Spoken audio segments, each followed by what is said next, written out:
Hey everybody, welcome to The Whole Elephant. Thank you for being here. Oh man, we are on episode 8 already. These are just trucking along, and I appreciate you guys listening.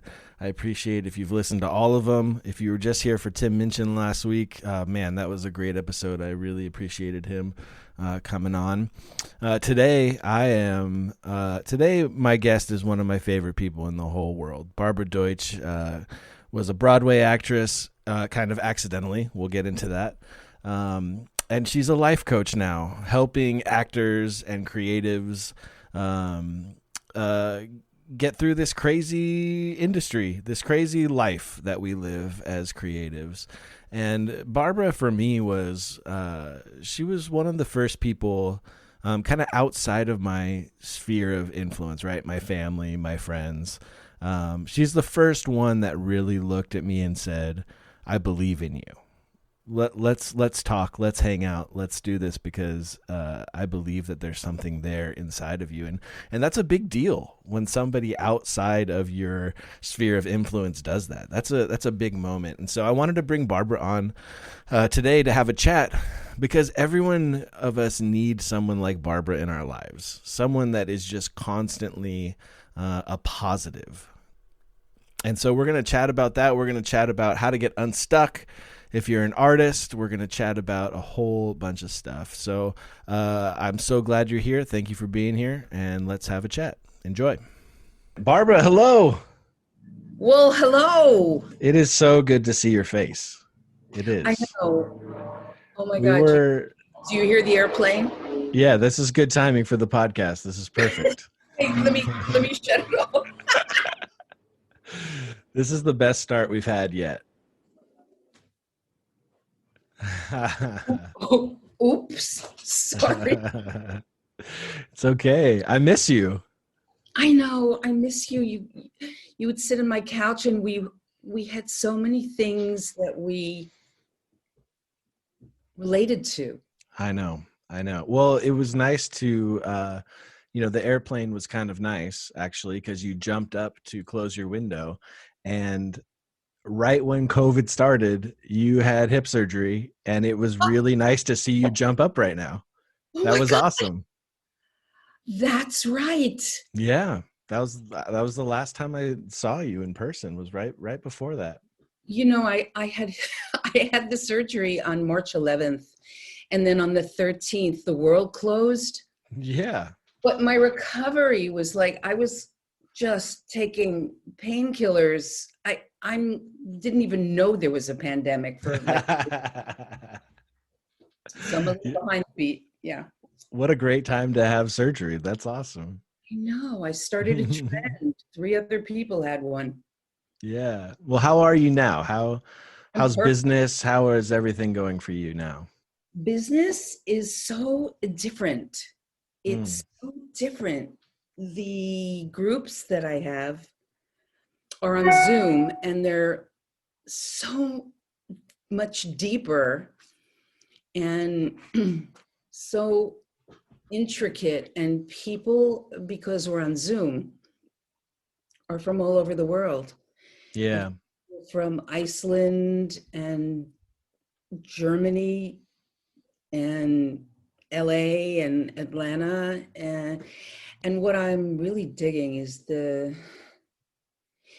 they're connecting with each other. Yeah. They're becoming close. That's awesome. Like we want to take a field trip to Iceland. I think that's the nature of what you do, though. I remember, when I did the first group one last year, towards the end of the year, you walk out of that room and everyone has been so vulnerable and shared and stuff. You feel really close to those people who, an hour and a half, 2 hours before were complete strangers. Yeah, that seems to be and has always been my jam.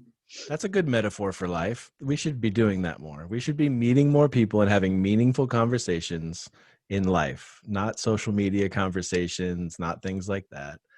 We need to meet people on that level more often. That's the thing. That's the thing about Zoom that is beneficial Yeah. because there are no masks, and you can't lie.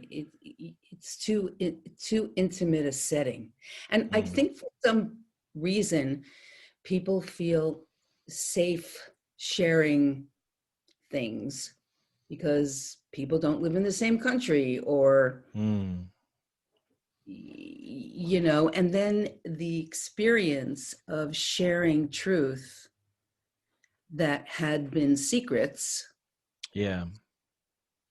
it frees you up. And I'm not a therapist, right? I'm not talking about what happened when you were 10. Right. I'm talking about the secrets of why you're afraid to make a phone call. Right. Or, you know, how come you're stuck? People don't like to talk about those things. Right. Publicly, right? Right. And then when they do, and then when they hear others talk, they realize they're not alone. That's the deal. Yeah. That's So the deal in life, not just in what you do. I mean, if ever there was a time where people notice how isolated they really are, it would be this time. Right. Right. Well, such beautiful things like Zoom. Who knew that this would be so connecting, and that, you know, we all get tired of being on Zoom, of course. But thank God for it. I mean, how isolated would you feel in the 1920s, you know, going through a pandemic and having no idea what was going on? Maybe we know a little bit too much about what's going on right now, a little over information, but imagine having no information. No, well, there is the benefit to getting off the grid. I was telling my groups this week, I give them homework. I make up homework. So they think I'm really doing my job. What I really want to do is tell me what's up and I'll tell you how to fix it. I was thinking about time and how people have no time. Yeah. They don't have time. And I don't think it's that they don't have time. I think it's that they think that if they do things that don't add up to anything, they're wasting time. Yeah. You know what I mean? Yeah. You know, like if you take kids of privilege, and you tell them you can't watch television for 2-3 hours, or your iPad, and they whine after the whining and the complaining and the wheeling and dealing is over, if the parent can handle it without caving. Right. They find a way to invent something to do. And that's where imagination and wonder really thrives. And when I work with grown-ups, and I mainly work with creative people, whether they're lawyers or actors, you know, they have a creative bent to what they do. I notice that they're pushing that rock up a hill and they're not taking any time for the wonder and the imagination. Yeah. So I tell them, you've got to read fiction, man. You go read Harry Potter or something, but Right.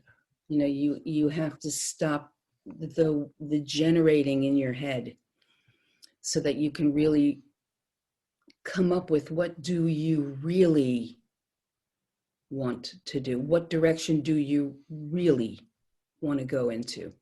Right. Yeah, that time thing is such a big deal. I feel like I waste more time worrying and wondering if I can do something than actually trying to do it. Does that make sense? Of course. Yeah. That's the thing. It's like, well, if you didn't worry about rejection, people would go forth. Right. You know, they play it out. We play it out too much. Oh, they have a gut feeling, I want to do this. And then they start thinking in their heads. And then they go, that'll never work. And what will happen if that? But if it's like, you miss a step if you have a gut feeling in your gut, and then you check in with your heart. Right. And then you go to your head. That's like 2 against 1, the gut, Yeah. the heart. And then, but we move so fast. Yeah, I think some of us who are creative, we struggle because we're good at writing stories, we're good at telling stories, which means we're good at convincing ourselves of the negative story we've created for ourselves before. If we would just, instead of writing those negative stories in our heads, actually write stories down on paper, we'd get a lot done. Well, if those stories in your head ever added up to something good, I would say keep doing it. I don't think anyone wants to watch a TV show or a musical based on rejection. That's probably. No, they don't. But it's all fear-based, and that's why I think in this, not just because of the pandemic, but it's really challenging unless you live in cities where, you know, they're, which I sometimes think, what if I just, got married and moved somewhere and lived on land and kids ran around in the fields and, I don't, I don't even know what that would be like, but there's different stresses. Yeah. But I have a thing that I love to do. So I have a need to help people. And so I guess I could do that anywhere, but I was born in Jersey and then New York in the 60s and then right. LA. And so, I mean, I've honed my drive into what I really love. Yeah. But at my age, I'm just still winding up. Yeah. And can I say my age? I mean, I'll be 74 in March, and I'm reinventing my business again. And my friends that are my age are like, what? Again, when am I gonna do what? Stop talking? Right. Right. No. Well, and not just talking. When are you going to stop helping people? Yeah. I mean, that's your drive. That's your life, is helping people, and that's such a beautiful thing. And now, what are you going to go watch reruns all day and sit on the couch? Helping people is who you are. It is, and I'm making new friends at this age. All because I went back into acting class about 4 years ago because I had never really studied. My background is from theater because I got into it randomly. It wasn't like I said, I want to be an actress when I grow. I never had that dream, right? Yeah, let's get into it. I want to hear the Barbara backstory, because there's the story floating around that if I was to write the story and give it to you, you would say, that's not plausible. Go write something more real. That's what I think of your Getting Discovered story. Well, I did an interview for Shout Out LA, and the topic was risk. And I said, I didn't even know I was risky. I just was marching along and saying, oh, that looks good. Okay, I'll do that. Why not? Yeah. Because, well, the truth is, the guidance counselor in high school said to my mother and me, she's not college material. She should be a secretary. And my mother was a bookkeeper, and my father was a house painter, and they didn't go to college, and, they didn't do any of that stuff. So they went, okay, because it was the late 50s, right? Yeah. So early 60s. It was the early 60s. And so I took typing and this thing called shorthand, and I graduated. And my first job, I was in New Jersey, lived in New Jersey, and my first job was because I could type and take shorthand at Columbia and Epic Records in New York City. Mm-hmm. A friend of mine knew someone who knew someone, so I took the test and I passed it with Yeah. flying colors. And I worked for all the staff songwriters on the Columbia and Epic label. And they produced and wrote. So, I mean, you got to know, it was like, what world did I just step into? And, you know, in high school, I sang stuff in plays and in musicals. And, Mm-hmm. but it never crossed my mind that that could be a path. Because I was told, no, right? So one day on Epic Records, I was in this building called Black Rock, 51 West 57th Street. And you know what? Where is it? Never mind. I thought I had a picture of my CBS card. Oh, nice. I actually do, but that would mean I'd have to get up. And so it was lunchtime, and I was standing on the table in the lobby of the 13th floor, and I was singing to the secretaries, and I was singing "Where the Boys Are," right? Mm-hmm. And belting my brains out because it was the 60s and no one cared about anything. Then I don't see what the secretaries saw. They left, and I'm singing out, Louise. And Clive Davis, who was president of the company at that time, you know who that is. Of course. He walks over and he pulls on my skirt, and I look down, and it's Clive Davis. And he says, "What's your name?" I said, "Barbara Deutsch." He said, "Who's your boss?" I said, "Sandy." And he went, "Okay." And then I run to my desk while the girls are packing me up because they know I'm going to get. And he walks into my boss's office, and 5 minutes later he leaves, and he goes back to the elevator, and I'm waiting, and I get the buzz, the intercom, "Get in here." And I go in, and my boss says, "You can sing?" I said, "No." He said, yeah, you can. Clive was just here saying your secretary is standing on the coffee table singing. Either fire her or sign her. She's pretty good." And he'd been looking for 6 months for some young girl with a pop voice to cover a Beatles song, Across the Universe. Words are flowing out like endless rain. You know that song? Yeah, of course. Yeah.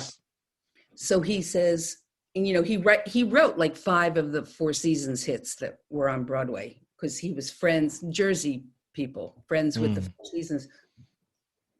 So he's playing with 3 fingers on each hand. And I start singing, and he goes, "For the love." And before I knew it, I had to find the arranger, Charlie Colello, who did Eli in the 13th Confession with Laura Nero, names people never heard of. And then 3 weeks later, I was in the biggest studio I've ever been in, 30th Street Studio. And there was a band and an orchestra and backup singers. Of course, I had lost my voice. You know, I have an extended part of the story. Do you want to hear it? Absolutely. So I have laryngitis. I can't sing lead. So they just laid down all the tracks. And 3 weeks after that, I went into the studio and they had to barricade me because I was too scared to sing by myself. Mm. I mean, and I was also the person who would take care of who's recording in the studios. I would know who's recording and when. But if there was someone really special, there would be a question mark, and even I wouldn't know who it was. So after me, there was a question mark. So I sing across the universe and I walk out, I go into the control, and I see a tall guy with dark hair, and I go into the control booth and it's Paul McCartney. No way. So come on. No, like you said, if you wrote this story, you think, come on. No one would believe it. And, you know, he said that was lovely. He just spoke in Paul McCartney speak. Yeah. I said nothing because I'm a girl from Jersey who was told I wasn't going to amount to anything. And here I am staring into the eyes of Paul McCartney, and I just recorded his song. Yeah. Wow. So now that you're coaching, do people say, I don't know how to break into the industry, Barbara? What's your story? Like, how do you, that story is so unrelatable to other people. But you see, I'm still doing stuff like that. Yeah. I will go where no man dare go. Right. I mean, I have a million examples of risk. Yeah. When you don't know, you know, my version of risk is doing something with no evidence that it's going to turn out. Because, you know, maybe the charm of being told I wasn't going to amount to anything was like, I have nothing to lose. Sure. Right? Yeah. I remember many years ago when people still had Rolodexes. Am I talking too much? No, keep going. Love it. This woman called me. I had been doing workshops all over the place, Toronto and Vancouver, and someone,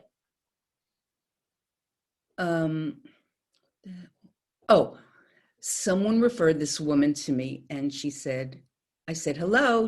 I'm in LA now. And I say, hello. And she said, Barbara, this is Wanda Parker from Micah. And I had an anxiety attack just from that introduction. Barbara, this is Wanda Parker from Micah. And I know it's some corporate person.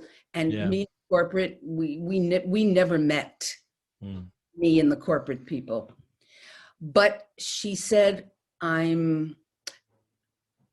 actually never told the truth of what this really was. It was the Ontario Teachers Pension Fund that she was her client. She was the, you know, even in my book, I was still afraid they were going to come and get me because I wrecked their company in one day.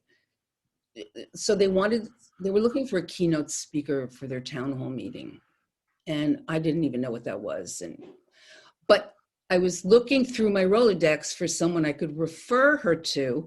And then she says, I'll pay you $5,000 for the hour. What? Like, I could talk for, are you kidding? I could talk 5 hours. Yeah. You know? Oh. Yeah. So it took me 3 months to wear them out. And they finally said yes. They kept asking me, do you have any steps or roads or paths to, you know, they wanted the book. They wanted like an Olympic skier, right? Right. And they got me. So I lie and I say, I have 3 steps to success. And I swear, I had nothing. That's amazing. I stole 2 things from Psychology Today, stamina and resilience. And then I made up one. What is your competitive edge? What is it about you that nobody can compete with? Right. And the way you find that out is you ask people, why are we connected? Why are we friends? Why do you love me? And so anyway, I get to Toronto and I know truly know this is a bad idea. And I put one sheet, there were 500 people in this meeting, and I could have anxiety just talking about it. So I do my thing, I do my speech, mild applause, and I leave and I go home. And within a week, I had got like 72 emails. I had no idea that being honest was a competitive edge. I had no idea that being funny was a competitive edge. I had no idea that being reliable, all these things that they don't really think or anything, right? I'm like, yay, I rock. And then, but I realized I didn't get paid. I did everything wrong. I didn't get a contract. I thought, well, they're flying me there and they're putting me up. Woohoo, that's a win. So about 3 weeks later, I call up Wanda Parker from Micah and I say, hi, I haven't gotten paid. Well, you're not going to, because you better think about restitution. And then I didn't know what that meant, and she yelled at me, and then I took a nap. This happened once a week. I finally called a friend of mine who's an attorney, and he said, all right, I'll call my people in Toronto. He calls me back and he says, what did you tell these people? I said, I did my little motivational, it's not even motivation. I did what he told me. He said, you empowered the wrong people. They hate you. They had to close down for a day. People brought their children in and started a daycare center. They quit their jobs and asked for raises.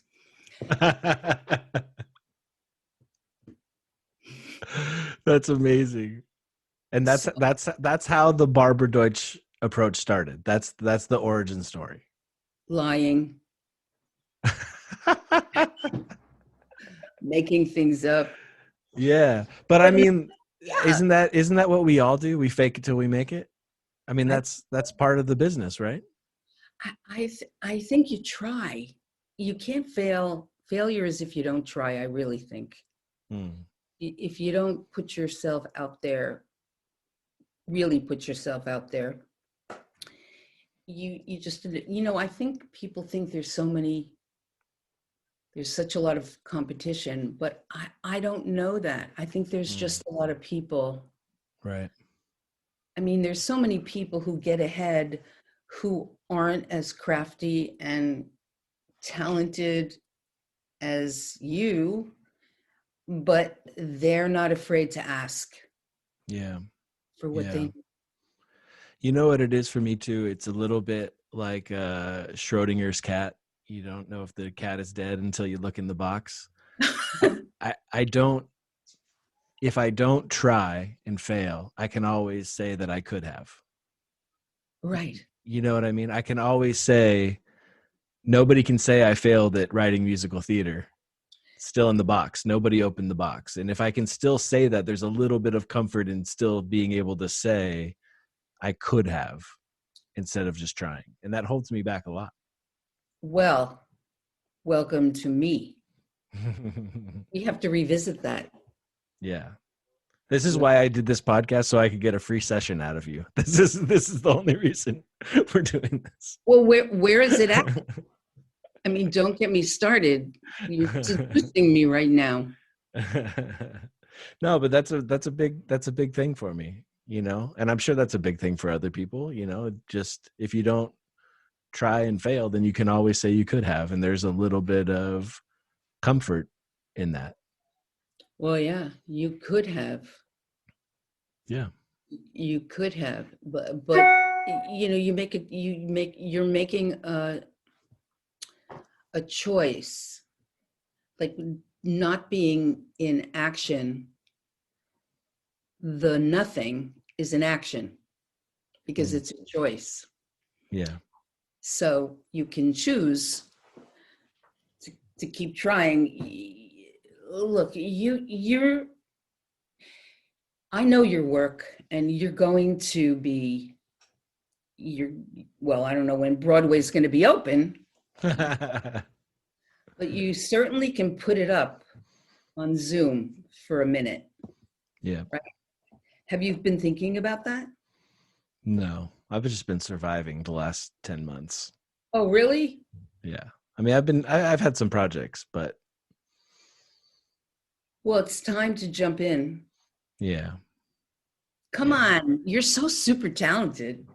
All right. And the musical is so good. All The right. story is so good. Come on, do it for your kid. Sorry for the manipulation. For the kid. Do it for your 6-year-old daughter. Come on. All right. I know that was below the belt.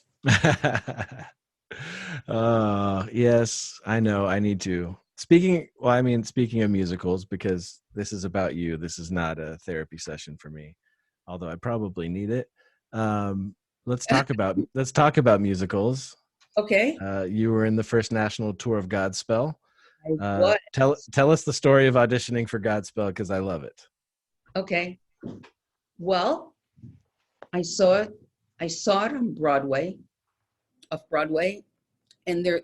I said to my boss, the same boss, and by the way, I stayed being his secretary, and my record was selling, but I was still thinking I wasn't smart enough or good enough to do anything. So Right.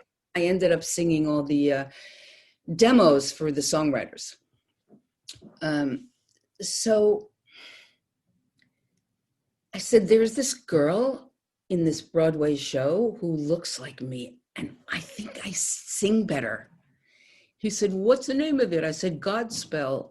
He said, well, let me see. My friends are doing the album somewhere else. Let me see what I can do. So he said, I got you on this thing called callbacks. And neither of us knew what that was. And he said, go to the theater tomorrow. Go to the theater and sing that little song you like, Day by Day. And I said, okay. So I got the sheet music, and I'm pretty sure I never rehearsed because I just sang with the record. Mhm. So I get there and I find out it's the fourth callback for the first national touring company of Godspell.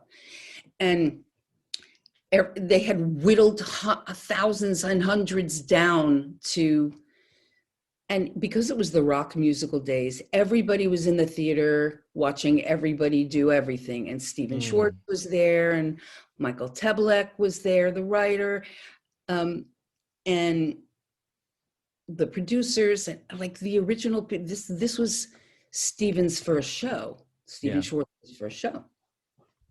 And I'm watching people get up there and do their auditions, and I'm like, wow, this is so entertaining.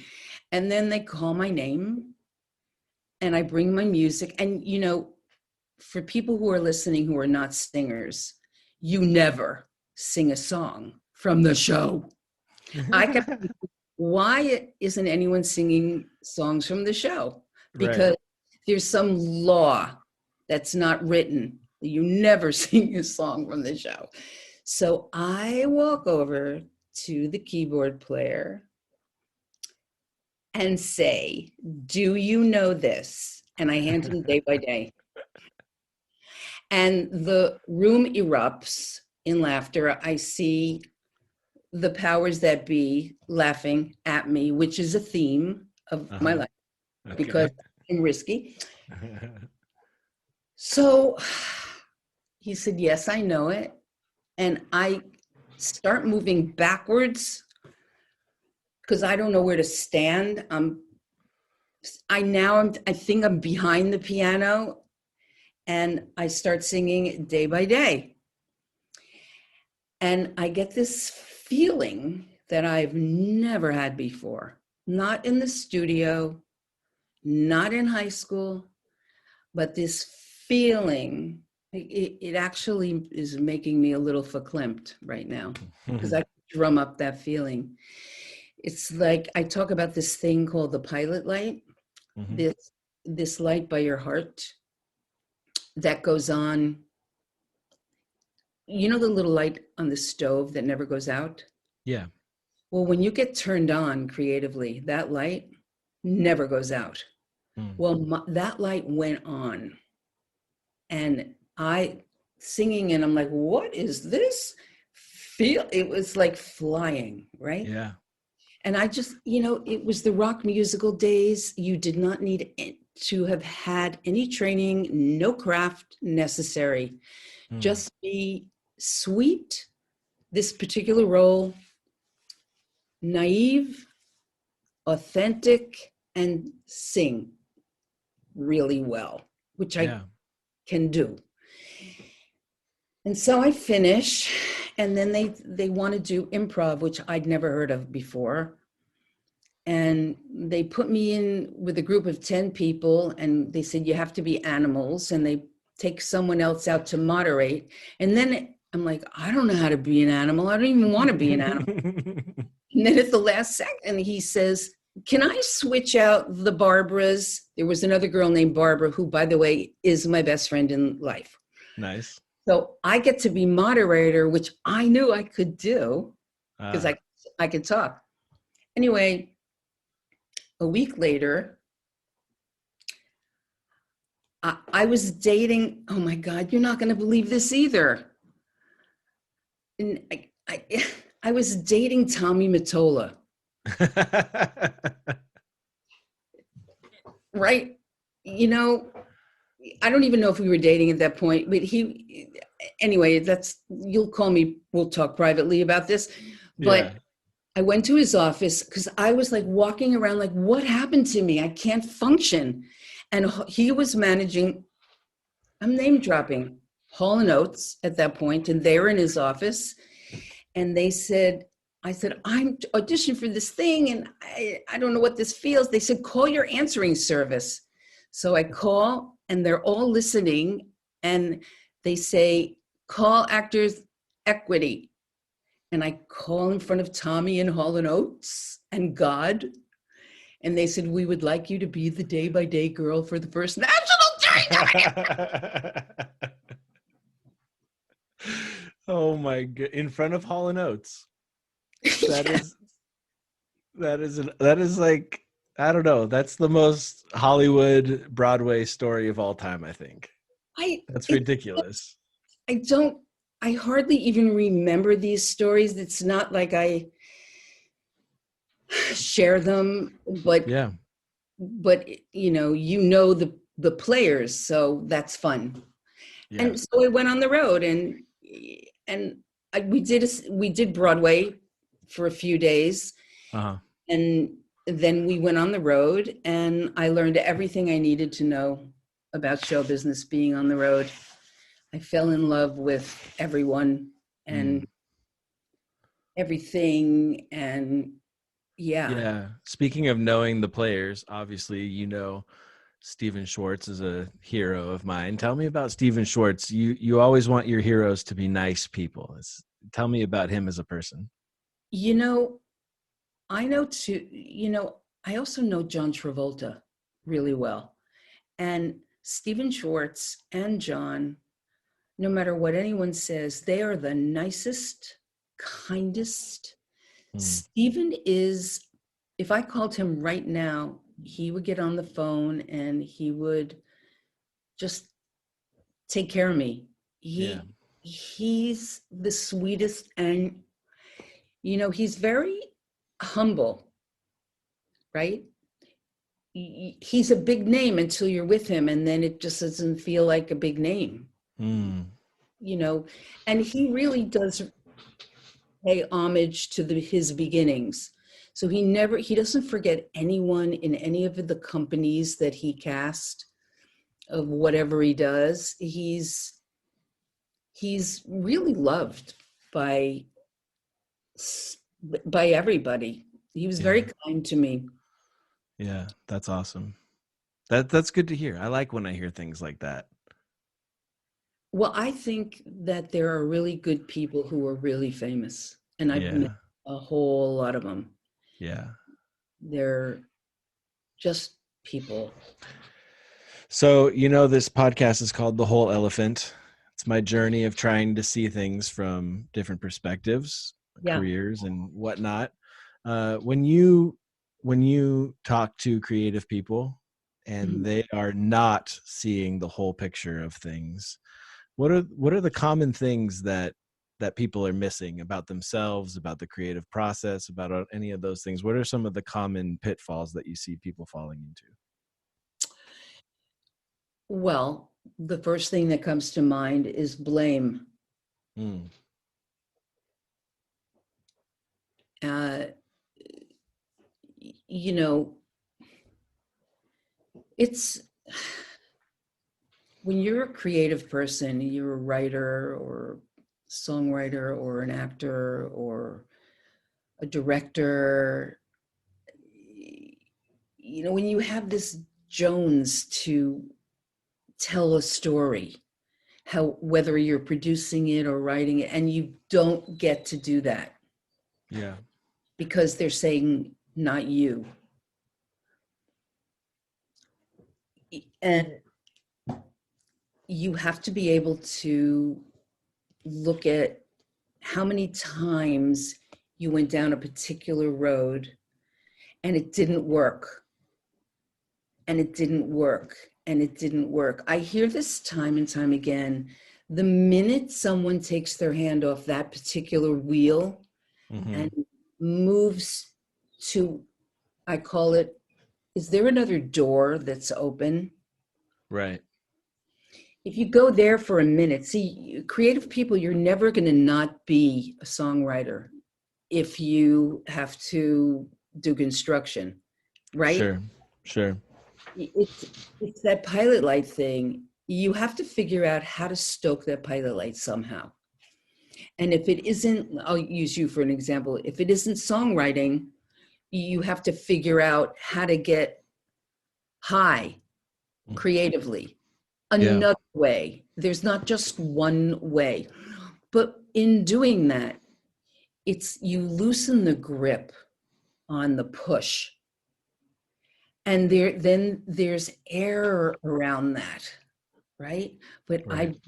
I know that people are terrified to take their hand off that wheel because it looks like you're not dedicated or you're giving up. That's not it. When I Mm. work with people who are in a place where they're not hearing what they want to hear, right? Yeah. And they're not getting what they want to get, we I look at what are they trying to strangle their way there, right? Right. Right. Or are they, it's like when you I don't know, I was going to use dating it as an example, right? Go for it. Because I'm now interested, now 30 years later. My friends are like, now? I go, yeah. And then I go on a site and I don't like anybody. Yeah. And okay, goodbye. And then people say, no, you idiot. It's like marketing. You just play, go here, go there. And I think the thing that is so hard for people is that they have to drop the resistance to take their hand Mm. off the wheel. Right. Do you think that people too narrowly define what success is, what their goal looks like? Like they leave their hand on there because they have convinced themselves in their mind that that is the path to success. They need to be open a little bit more to what success means. I'll give you an example of just that. Someone that I know, very close to me, his dad is a well-known someone in the industry, and this kid grew up modeling that career. Uh-huh. And the kid isn't, his makeup really wasn't that driven to do that, right? But chasing that, being on TV in a particular way would be that added up to success. Right. So then he gets married and has a couple of kids, and his side gig is helping this guy who is shooting Kickstarter campaigns for people. And Mm-hmm. he finds that he gets to write and direct and edit. And there's a beginning, a middle, and an end. It's still creative, and right. And he's like, Right. well, this is a good day job. This is, this is okay. But as the years wear on, he becomes really good at this. Mm. And he started to see that his valuing success had completely changed. It didn't matter whether he was on television doing something or doing product placement. Yeah. Right?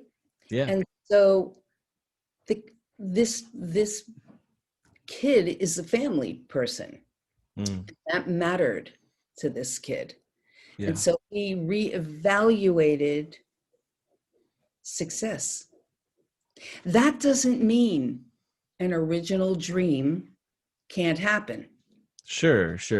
And shouldn't still be the fire underneath you. But at some point, because at some point, though, my dream is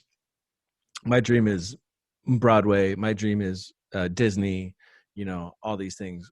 Well, like right now, Broadway and Disney, there's like 12 people who get to do that. You know what I mean? Like I would be like 12 people in the entire universe get to do those things. To say like I'm not going to be happy unless I get those things seems like it would be ridiculous. Yeah. Well, today, in this ridiculously lengthy pandemic, Yeah. But I'll tell you something. This is what I know to be true. Who do I sound like? Oprah? No, it's in a magazine. This I know is true. I work with a lot of actors, right? And the storyline, forever, it's really not a good time to get an agent. Well, now in the pandemic, it's like I'm an agent. Yeah, it's really not. There's a pandemic. You really need to wait, right? Any excuse to not sign someone. Well, for months, I've been saying, you know what? Everybody is listening to that like it's true. I never listened to that. I've never heard an agent say in my entire life, and I'm old. Never heard an agent or a manager say it's really a good time to get representation. Right. Ever. This is no different. Yeah. And every time I annoy someone enough to break their thinking and reframe it like it's a good time. Right. They get represented.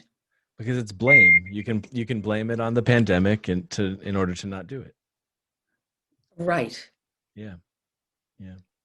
Right? It's amazing. All right, I'll start writing again, Barbara, okay? That's what I've gotten out of this. I'll do it. Seriously, I miss you. If we could just check in like every 2 weeks. Yes, I'm up for it. There is no payment necessary. And this is on the podcast. This is in stone now. Exactly. And I want to sing one of your songs. Done. I'll start to practice with Juliana. Yeah. I haven't sung in a long time, but I still got it. I think I still got it. I want to leave a little bit of time here. Part of my whole elephant journey, seeing all perspectives, is just, if you're up for it, an open-ended, non-agenda discussion, faith, God, spirituality, what it's looked like in your life, what it looks like to you now, Totally open-ended, whatever you want to talk about. Uh, okay. Is there a, you mean just wing it? All right. Yeah, what does it mean to you when you hear of those things? What does it mean to you? What has it meant to you over your life? Wherever you want to launch from. Well, I have to tell you that I've always believed in God. Mm-hmm. But when I was little,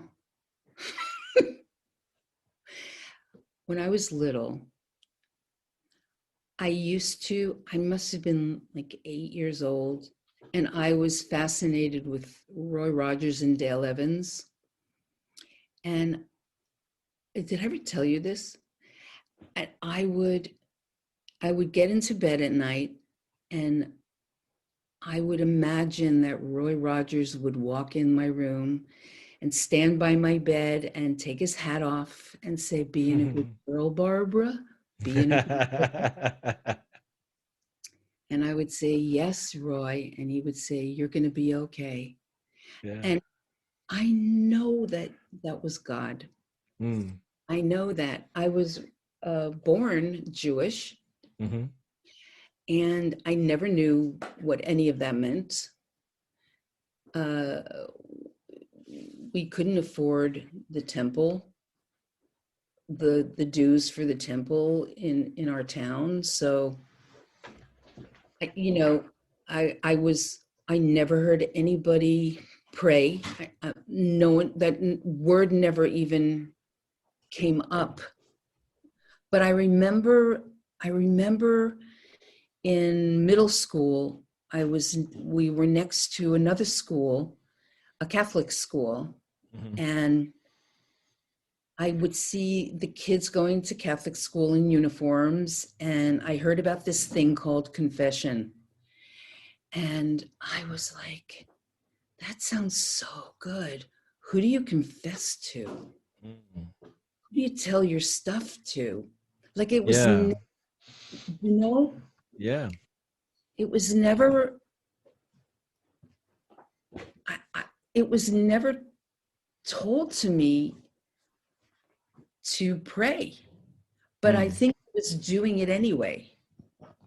I I believe I was. I maybe I heard the word God somewhere, and but I feel I'm traditionally Jewish, Yeah. and I'll tell you about 10 years ago, well 12 years ago, my son married a girl who's Jewish, and she she has had her entire life in Minneapolis as a strong Jewish faith.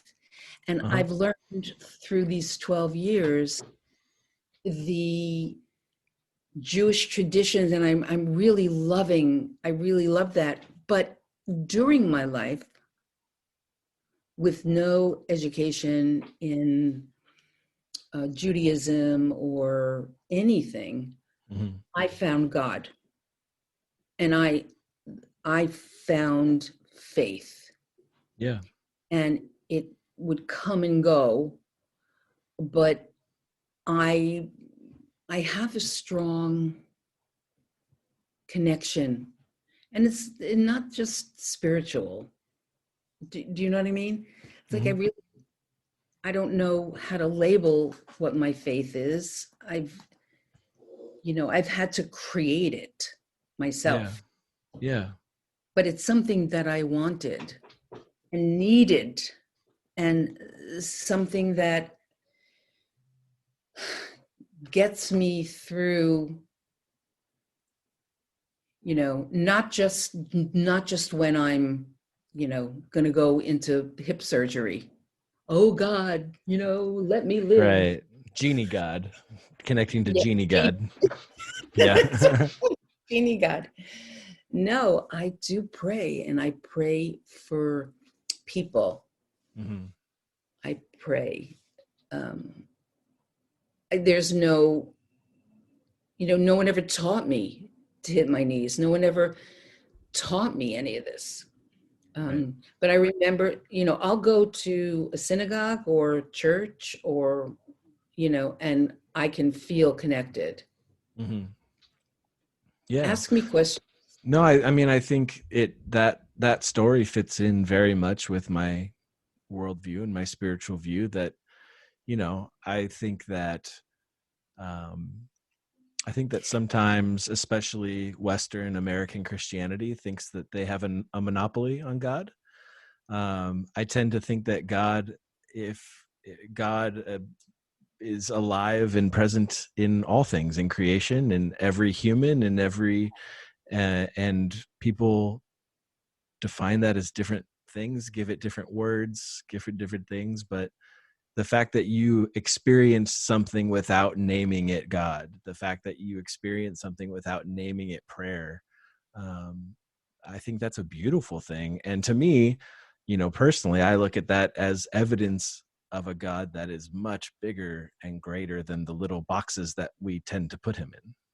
It has to be. Yeah. I mean, It's so much cooler to think that way. It's you so much cooler to think about a God who is everywhere, working in every life, as opposed to a God that shows up when you tithe in a specific place on Sundays. That right. makes no sense to You know what someone said to me once? This is so silly. One of my clients many years ago, who was just scared of this and scared of that, and really talented, right? And he said, what was God thinking putting kind, sensitive, vulnerable people in show business? I just don't think, he said, I don't think God's actually in show business. me. I think he's not there because it just wouldn't work. It's not working. Yeah. Yeah. But What do you think? oh yeah, I think God's everywhere. Yeah. I tell people who are good people, get in show business. Be the one who provides the goodness, Yeah. right? And I even in this, I think people are good. I do. They just don't. I think it's sometimes not popular to be. Yeah. You So know what I think it is, Barbara? I think to me, I think about driving on the freeway, right? And even here in LA with crazy freeways, for the most part, 99.9% of the people driving on the freeway are trying to get from A to B safely. They're driving a reasonable speed limit. They're using their turn signal. We are just in unit. We're all staying in the lanes. We're just trying to get from A to B safely. And then you have one Yahoo that is cutting people off and driving too fast. And everyone looks and points at them and goes, see, look at that idiot right there. But for the most part, most humans are just trying to be kind to people that are getting from the start of their lives to the finish of their lives in a safe way. And they're trying to love family and keep family safe. And yeah, like there's obviously Yahoos and they make the most noise on the news and social media and things like this. But for the most part, I think we're all just trying to be kind to each other. And we need to embrace that and share that more often, I think. yeah, I totally agree with you. I don't know. I don't ask the questions that a lot of people ask. If there was a God, why him in the office? If there was Sure, a sure. God, why is there a pandemic? I don't ask those questions. I don't, I'm, I have my own answers, Mm. you know? I just,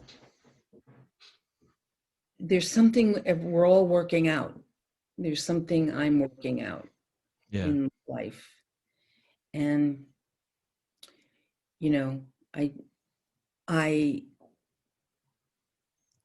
kind of, I feel bad for young people who, you know, I'm glad that my grandchildren and your daughter are going to miss this period. You know, I Mm. don't know what they're going to have to deal with, but Yeah. because they're 8 and under, you know, they're not going to have to deal with the barrage of mean Yeah. every day. That stuff really gets to me, Yeah. you Yeah. know. And on days where that is so rampant, I what I do is I try to call someone and do some service, or else I can spin. And it literally makes me sick to my stomach. But, and then, you know, I do this thing where, you know, when people say, I hope, and they kind of close their arms like this and look up.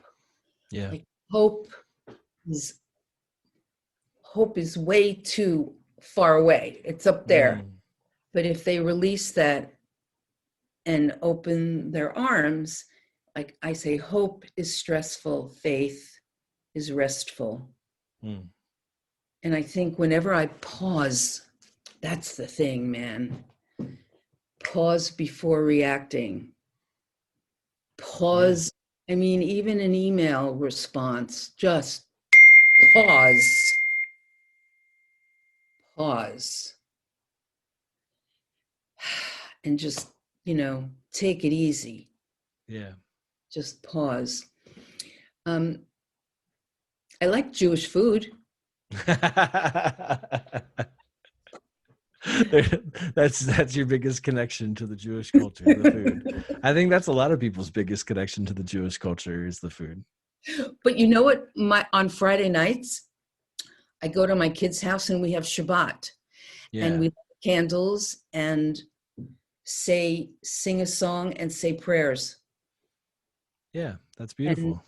that is how my grandchildren are being raised, with that tradition. And you know, I feel really lucky that even though I've had a God, but now I'm learning now. I'm a slow, what do you call it, a late bloomer. Yeah. I'm learning about that.